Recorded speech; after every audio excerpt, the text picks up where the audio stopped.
박범훈 전 청와대 교육문화수석 비서관의 비리 의혹 사건으로 교육부의 전현직 고위 관료들이 잇따라 검찰에 불려가서 조사를 받고 있습니다.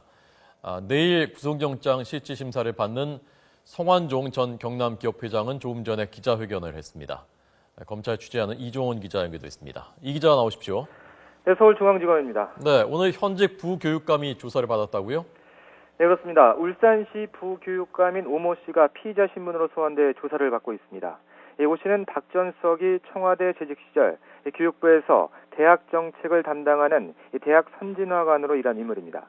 박 전 수석의 지시를 받아 중앙대 캠퍼스 통합과 적십자 간호대 합병 과정에서 관련 규정을 고치는 등 특혜를 준 혐의를 받고 있습니다. 오 씨는 어제 오후에도 검찰에 소환됐었는데요. 새벽에 귀가한 뒤 오늘 오후 다시 검찰에 소환됐습니다. 앞서 검찰은 어제 오 씨의 직속 상관이던 전직 인천시 부교육감 구모 씨도 피의자 신문으로 불러 강도 높은 조사를 벌였습니다. 중앙대에 특혜를 주는 과정에서 박 전 수석에게 구체적으로 어떤 지시를 받았는지 등을 집중적으로 캐물었는데요.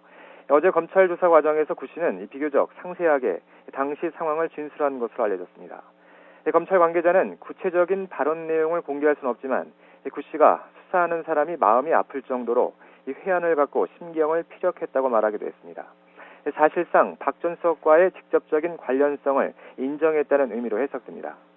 검찰은 박 전 수석이 총장 시절 진행된 중앙대 캠퍼스 내부 공사와 관련된 횡령 의혹 등에 대해서도 수사에 착수한 것으로 전해졌습니다. 검찰은 조만간 교육부 관료 출신으로 박 전 수석과 함께 청와대에서 일했던 전직 교육비서관 이모 씨도 소환할 계획입니다. 네. 구속영장 청구돼 있는데요. 성완종 전 경남기업 회장, 오늘 기자회견 소식 자세히 전해주시죠. 네, 이 성완종 회장이 받고 있는 혐의는 크게 세 가지인데요. 이 해외 자원 개발과 관련한 사기 대출과 회사 돈 횡령, 또 이 9,500억 원대 분식회계 혐의를 받고 있습니다.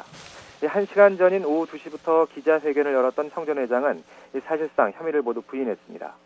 성공불융자금 등 해외 자원개발 명목으로 빌린 돈은 모두 애초 목적대로 사용됐고 회사 돈에 손을 댄 사실도 없다고 주장했습니다. 이 워크아웃 과정에서 금융기관 등의 외압을 행사했다는 의혹도 모두 사실 무근이라고 말했는데요. 이와 함께 오늘 기자회견 자리에서 성 전 회장은 본인이 이명박 전 대통령의 측근도 아니라고 해명했습니다. 이른바 MB맨이 아니라며 전 정부 시절 회사가 워크아웃 절차를 받는 등 이명박 정부의 피해자라고 주장했습니다. 구속영장까지 청구된 피의자가 기자회견을 열어 자신의 입장을 밝히는 건 상당히 이례적인데요. 성 전 회장은 영장 실질 심사를 거쳐 내일 구속 여부가 결정됩니다. 지금까지 서울중앙지검에서 YTN 이종원입니다.